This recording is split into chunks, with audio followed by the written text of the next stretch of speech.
Goeiemiddag, dis nou 1500 SA tyd op hierdie Woensdag, die 11de Maart. Ek is Morne Botha,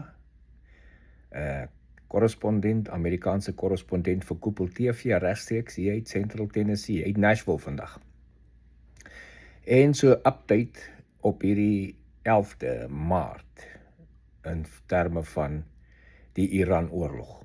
En vandag wil ek net praat oor hulle eis in the sleeve. So Iran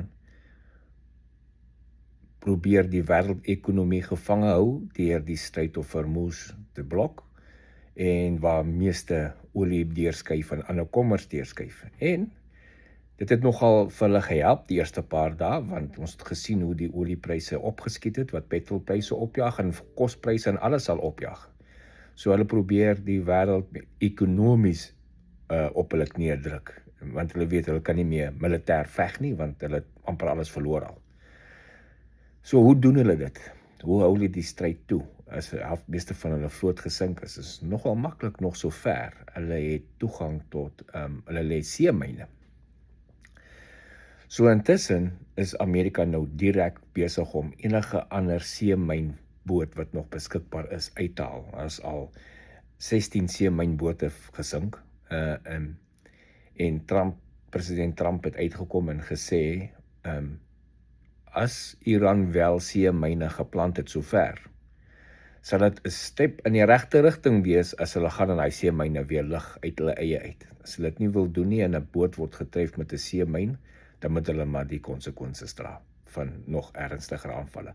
So die Amerikaanse weermag, veral die lugmag en die Israeliese lugmag, hulle konsentreer nog steeds op seemyn capabilities. Aan die ander woorde, bote wat seemyne kan hê, hulle fokus op hulle.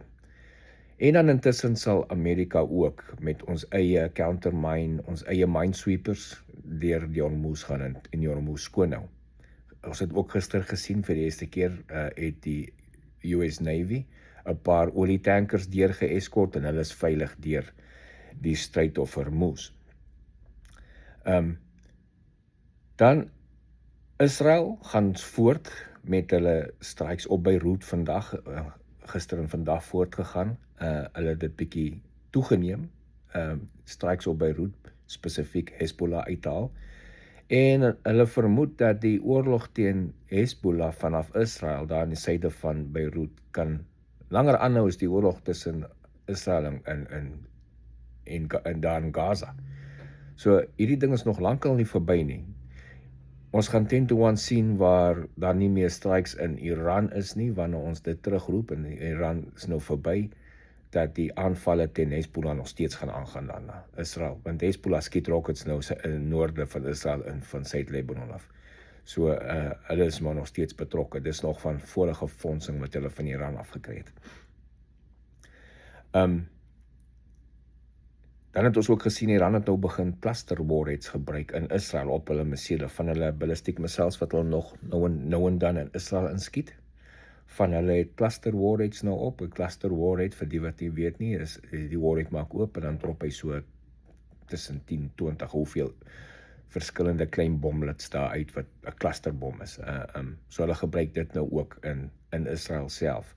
Meeste van die missiele, soos ons weet in die begin, daar's nou net omtrent minder as 10% van die missielaanvallers wat daar was op dag 1, wat op die huidiglik gebeur, en dan meeste van hulle word anyway onderskep en afgeskiet, maar daar is nog 'n paar wat deurkom, en hulle word nou gebruik maak nou van clusterbomme, die Iraniërs. Dan die laaste ding is die grootste strategic plek in 'n hele omgewing, is Kark-eiland. Wat gaan met dit gebeur? So dis iets wat ons moet dophou in die volgende paar dae. Eerste ding, Kark-eiland, 90% van die uitvoere van Iranse olie gaan deur Kark-eiland. Dit is 'n klein eiland reg af die kus van Iran waar hulle olie in pomp en daar pomp hulle nie skepe en dit word weggeskuif. So, dis 'n strategiese punt. Haal jy die eiland uit, dan sny jy hulle hele ekonomie af, want hulle kan nie hulle olie uitkry nie. Beheer jy die eiland, selfde ding. So, president Trump het options. Destroy die eiland of vat die eiland oor.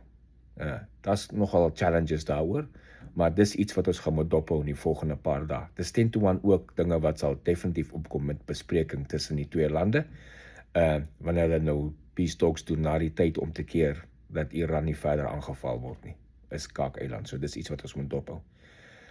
So ek is dan Morne Botha, die korrespondent vir Koppel TV, regstreeks hier uit Amerika uit. Geniet die dag verder.